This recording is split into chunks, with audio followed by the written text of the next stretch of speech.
What's up everybody, Bun here from BunPlusUltra, and I'm bringing you another Genshin Impact video. Now that Genshin Impact is out, I wanted to take a look at things that could be added to the game to make it even more fun. MiHoYo, well at least I think that's how you say it, had a survey available in Genshin Impact yesterday to gauge the player base's interest in Genshin Impact and what exactly brought them to the game. For example, are you a collector or maybe a PvPer, or are you more of an explorer or an achievement hunter? MiHoYo seems to want to pinpoint their type of gamer and tailor the game experience to them. I believe this is a wonderful approach to having an awesome game and a happy community. It really seems that sky could be the limit with this game, so let's just take a look at a couple of things that I think would mesh well into the game world. So number 1, pets. I think pets are fun in almost any game, even if they are non-functional pets that follow your character around in the open world, or if they are a lobby pet that sits in one location that you can go visit. It adds some sort of charm to the game. One of my fondest memories in gaming is the Chow Garden from Sonic Adventure 2. I loved raising the pets in there, and it was a whole new, enjoyable system added on top of a game I already loved. Some ideas that I have for how pet mechanics could function are similar to a lot of other games. Pets could be raised from eggs and require dailies. After so many days of doing dailies and missions, the egg would hatch and a new set of dailies would start to raise the pet that hatched. After several more days of these dailies, the pet may grow or evolve into a different form of itself, or maybe just to a bigger size of itself. Pets could be used to enhance combat by offering small elemental attacks here and there, perhaps having a fire pet on your team that could allow the grass to be set on fire randomly, and create opportunities for elemental combos with just one character and their pet. Pets could also be used, of course, as travel mounts, but I think that might defeat the purpose of the glider and make the world feel a bit small. Pets could also have their own competitions, whether it was pet shows or actual battles between other players' pets. I just love the idea of collecting pets in this game, and having a companion to travel around with always makes things better. I know we have Paimon, but still. The second thing that I think they should add, and is probably already on the way, is costumes and more customization options. Genshin already seems to have a skeleton system in place for this, as you can go to the dressing room and customize your different wing skins. It's probably only a matter of time before they start releasing costumes and skins.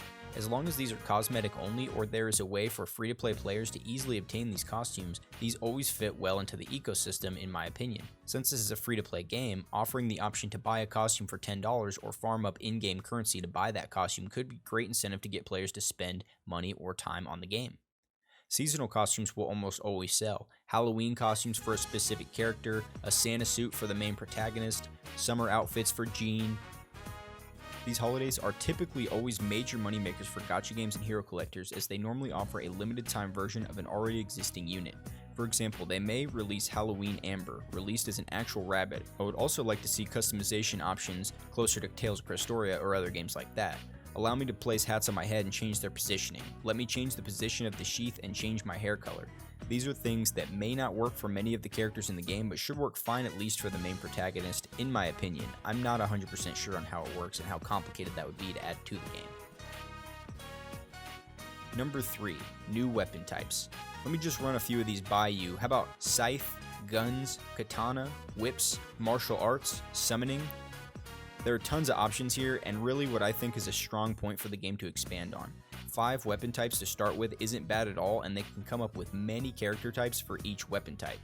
Each additional weapon type would feel like a completely new playstyle and allow for all new character designs. Each weapon type in the game has a unique playstyle, and I would love to see more of these playstyles added to the game. Adding long-range guns to the game might not change too much, as it would really just be like playing with a bow, but adding dual-wielding pistols might change a lot, as you might add a targeting system and change things up quite a bit for the gameplay. Martial arts is another one that I would love to see, and I think that they could make a ton of characters focused on this.